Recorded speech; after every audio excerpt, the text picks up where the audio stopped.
Sábado agora, dia 9 de novembro, o mundo celebra uma data que é histórica, que são 30 anos da primeira picaretada no Muro de Berlim, que era um paredão com mais de 100 quilômetros em volta de Berlim Ocidental, em alguns pedaços tinha mais de 4 metros, e a queda do Muro de Berlim, que se comemora no 9 de novembro, marcou o início da convivência da Alemanha Oriental, estatizada, comunista, atrasada, com a Alemanha Ocidental, capitalista, moderna, regida pelas regras da economia de mercado.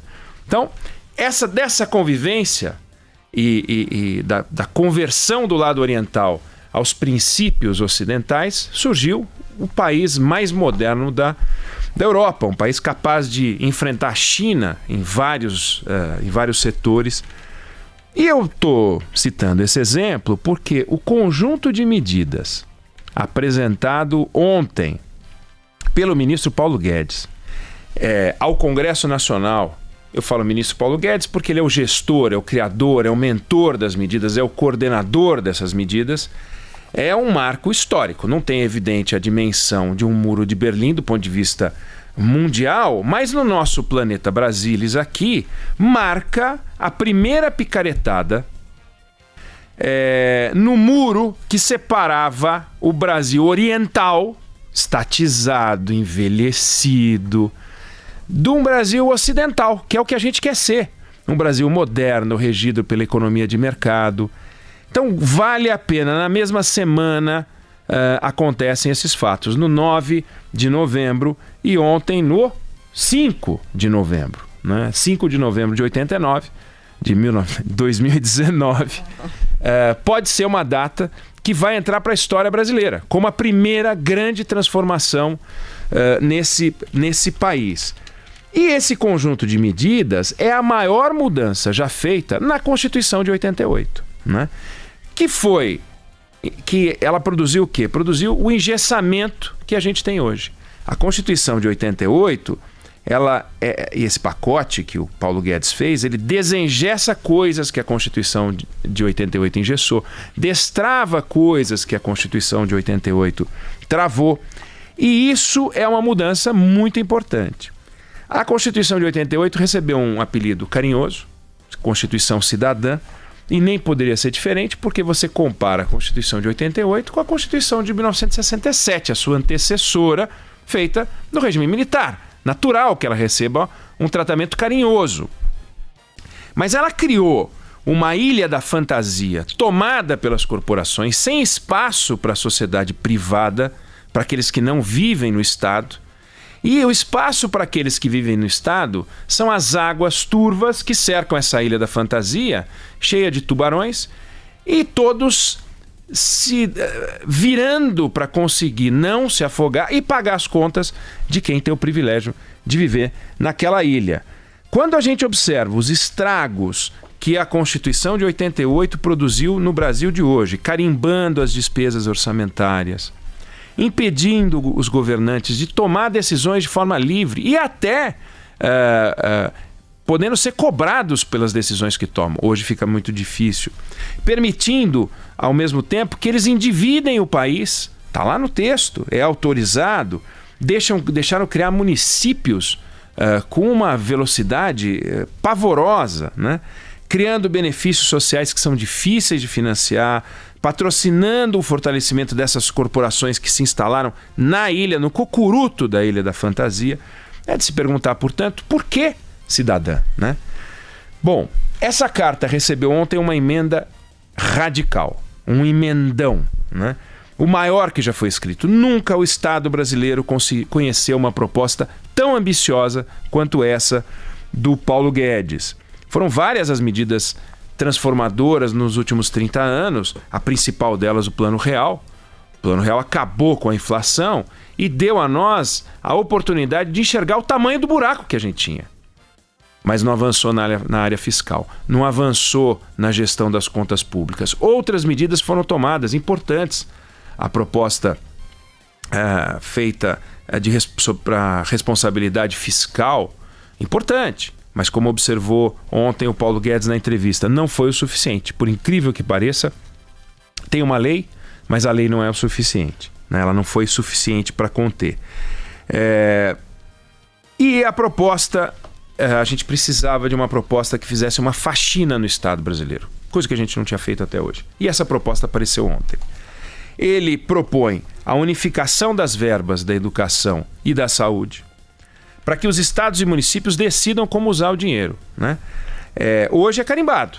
Você tem a verba da educação, você tem a verba da saúde. Faltou em educação, sobrou em saúde, ou o contrário, azar. Não pode usar uma na outra. Então imagine, quem nos ouve agora, em casa, está faltando dinheiro para comprar remédio para o filho, mas sobra dinheiro para comprar material escolar. E um dinheiro não pode ser usado para o outro. Você não vai precisar do material escolar porque está sobrando. Já comprou, mas sobrou um pouquinho.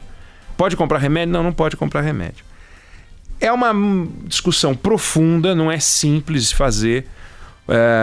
Alguns assuntos emergenciais na área de saúde podem comprometer o desempenho da educação, mas os governantes, eles são eleitos por milhões de votos para que sejam responsáveis. Não dá para a gente eleger um governante com milhões de votos ou com milhares de votos e tirar as armas para que ele trabalhe, porque a gente acha que ele pode ser irresponsável. Tem medida ali prevendo o que acontece se o orçamento ficar esmagado.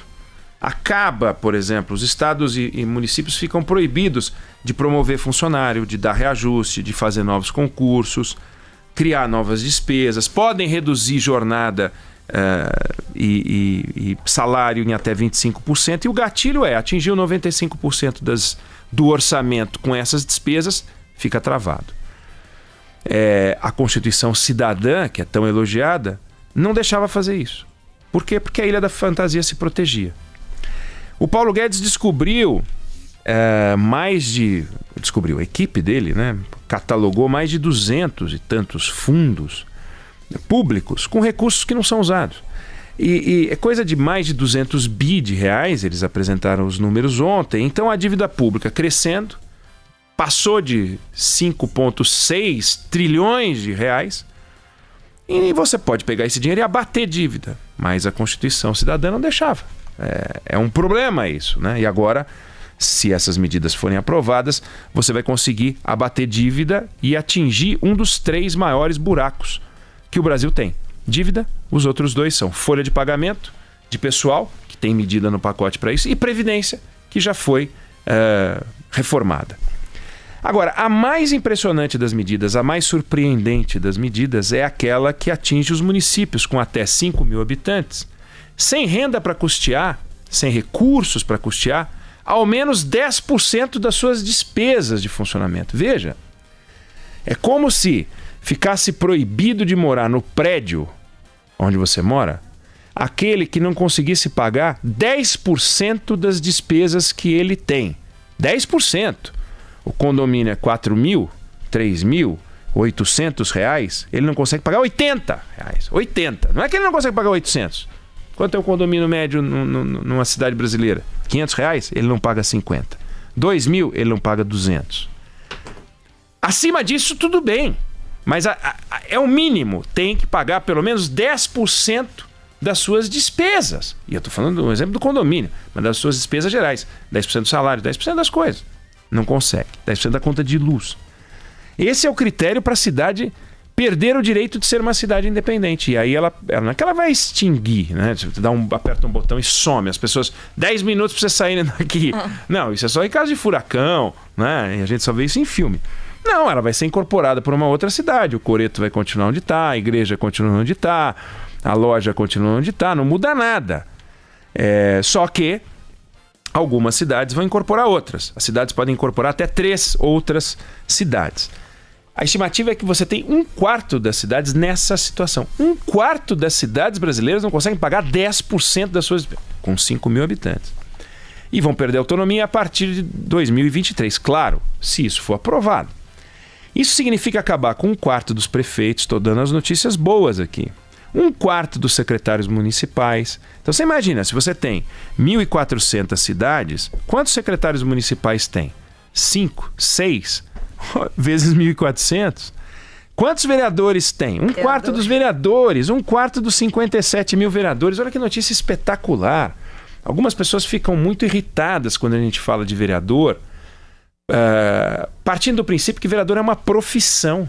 Não, a profissão é médico, professor, engenheiro, sapateiro, alfaiate. Vereador é uma condição. Uma condição. Ele vai lá, disputa e se torna vereador. Defender a categoria dos vereadores é se comportar como se aquilo fosse uma atividade profissional. E ela não é.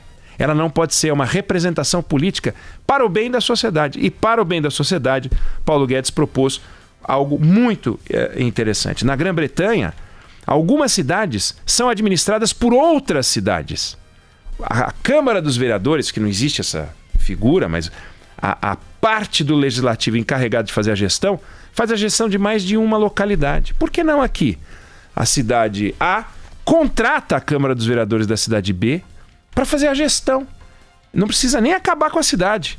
De repente o Congresso pensa numa alternativa. A gente não acaba com a cidade, a gente continua a cidade, mas a gente faz um contrato de gestão com a cidade vizinha.